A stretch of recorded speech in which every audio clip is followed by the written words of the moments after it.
तो हेलो दोस्तों, कैसे हो आप? आपका स्वागत है हमारे इस चैनल लेमन जूस में। मैं ठरक चंद अपनी ट्रक बिखेरता हुआ इस वीडियो को शुरू करता हूँ। एक बार के लिए सोचो, अगर आपको अपने घर के बाहर या आप जहाँ भी जाओ वहाँ बहुत सारी लड़कियाँ सेक्सी एंड हॉट आपका वेट कर रही हो, आपके साथ गपागप करने के लिए, फिर आपको तो जन्नत ही मिल जाएगी। अबे ठरकियों, इस जन्नत जुबैर की नहीं, मैं हेवन की बात कर रहा हूँ। ठीक वैसे ही होता है हमारी इस मूवी में। इस मूवी के मेन कैरेक्टर चार्ली के साथ तो मैं एक्सप्लेन करने जा रहा हूँ गुड लक चक। कहानी की शुरुआत होती है 1985 से, जहाँ पर एक घर में कुछ बच्चे 7 मिनट हेवन नाम का एक गेम खेल रहे होते हैं। मतलब सरल भाषा में कहूँ तो जो भी लड़का बोतल घुमाएगा, वो बोतल किसी भी लड़की पर रुका तो वो लड़का उस लड़की के साथ एक अलमारी में बंद कर दिया जाएगा और वो लड़का उस लड़की के साथ कुछ भी कर सकता है। मतलब अपने केले को छीलकर उस लड़की को ऑर्गेज्म भी दिला सकता है, वो भी 7 मिनट तक। साला हम सोचते रह गए हमारे माँ बाप के टाइम कौन सा पोर्न मूवी चलता था, अब समझ में आया। एनीवे मूवी पे आते हैं। फिर बारी आती है हमारे मेन कैरेक्टर चार्ली की,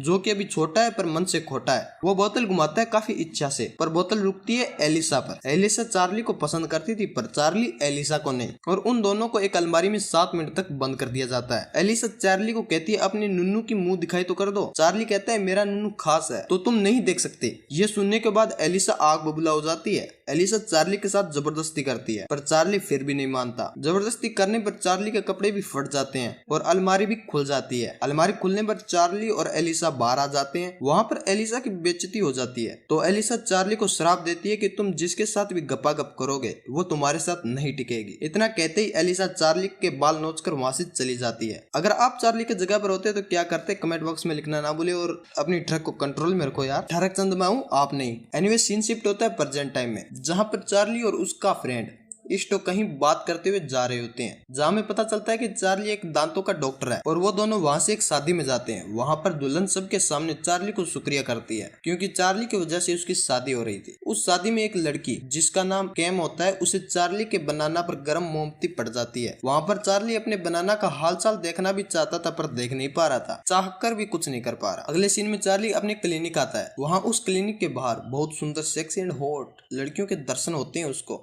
अगर चार्ली की जगह पर कोई और होता तो मानो उसे साक्षात हूरों के दर्शन हो जाते। पर चार्ली सख्त लौंडा, इसलिए वो बिना कुछ किए वहाँ से घर आ जाता है। लेकिन वहाँ पर भी बहुत सारी लड़कियां उसका वेट कर रही थी पर वो वहाँ पर भी नहीं पिघला। लगता है चार्ली बजरंग दल में शामिल है। अगले सीन में हम कैम और उसके भाई जॉन को देखते हैं, जो कि पेंगुइन की देखभाल करने की नौकरी किया करते थे। पेंगुइन को खाना देते वक्त कैम का पैर फिसल जाता है। फिसलने के कारण कैम का एक दांत टूट जाता है। दूसरी ओर चार्ली एक लड़की के साथ एक कार में बैठता है। वो लड़की चार्ली के साथ गपागप करने लगती है, लेकिन चार्ली फिर भी नहीं पिघला क्योंकि वो जाकिर खान, और चार्ली उस लड़की को रोक देता है। जिसके बाद वो लड़की चार्ली को कहती है कि तुम लक्की चार्ली हो और जिसके साथ भी तुम गपागप करोगे उसको उसका सच्चा प्यार मिल जाएगा। अब यहाँ समझ में आता है कि इस कहानी की शुरुआत में उस दुल्हन चार्ली को थैंक यू क्यों बोला, और तो और उसके क्लिनिक और उसके घर के बाहर इतनी लड़कियां वेट क्यों कर रही थी उसका। उसके बाद चार्ली को कैम का कॉल आता है। वो चार्ली को कहती है उसका एक दांत टूट गया है। जिसके बाद चार्ली कैम का फ्री में इलाज करता है क्योंकि चार्ली को कैम पसंद थी। कैम का इलाज करने के बाद चार्ली अपने घर आता है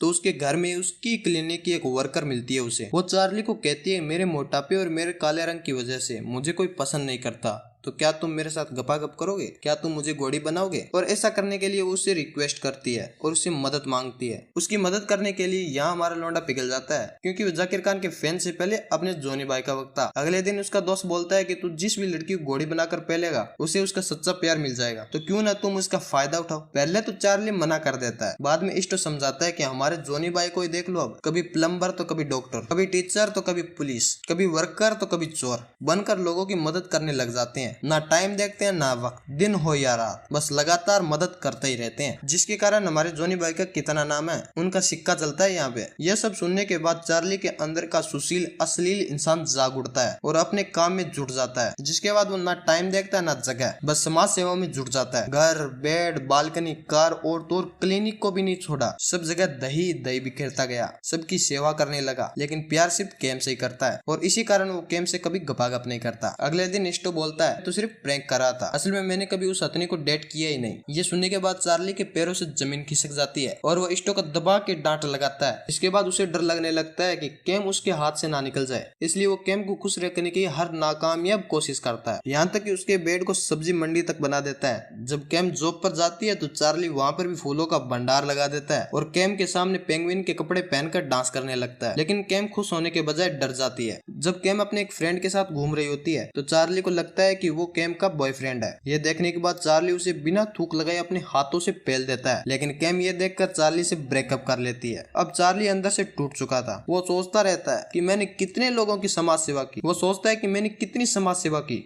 पर मुझे अब तक उसका फल ना मिला। तभी उसे उसके सामने एक घूमती हुई बोतल दिखती है, जिसको देखकर उसे एलिसा का श्राप याद आता है। तो वो सोचता है कि ये सब उसके श्राप की वजह से हुआ है। वो उसे माफी मांगने के लिए उसके घर तक चला जाता है, जहाँ वो एलिसा से माफी भी मांगता है। वहाँ एलिसा कहती है वो सब तो मैंने मजाक में यूं गुस्से में आकर कह दिया। वो चार्ली को कहती है कि तुम कैम को अपने हाल पे छोड़ दो, अगर उसे तुमसे प्यार होगा तो वो खुद ब खुद चलकर तुम्हारे पास आएगी। इसके कुछ दिन बाद ही चार्ली को पता चलता है कि कैम अंटार्कटिका हमेशा के लिए जा रही है, जिसे सुनने के बाद वो जिस तरह से एक कुत्ता हड्डी के पीछे भागता है, ठीक वैसे ही वो कैम के पास आ जाता है उसी प्लेन में, और प्लेन में सबके सामने कहता है कि मैं तुमसे सच्चा प्यार करता हूँ, जिसे कैम भी सबके सामने मान जाती है। फिर हम मूवी के लास्ट में हम देखते हैं कि एलिसा एक बॉक्स से एक डॉल निकालती है और अपना श्राप जो चार्ली को दिया था वो वापस ले लेती है, और ये मूवी यहीं एंड होती है। अगर आज की एक्सप्लेनेशन आपको पसंद आई हो तो वीडियो को लाइक करें, शेयर करें, कमेंट करके ये जरूर बताएं कि वीडियो आपको कैसी लगी, और ऐसी मूवी देखने के लिए चैनल को कीजिए सब्सक्राइब। मिलते हैं नेक्स्ट वीडियो में, तब तक के लिए बाय बाय।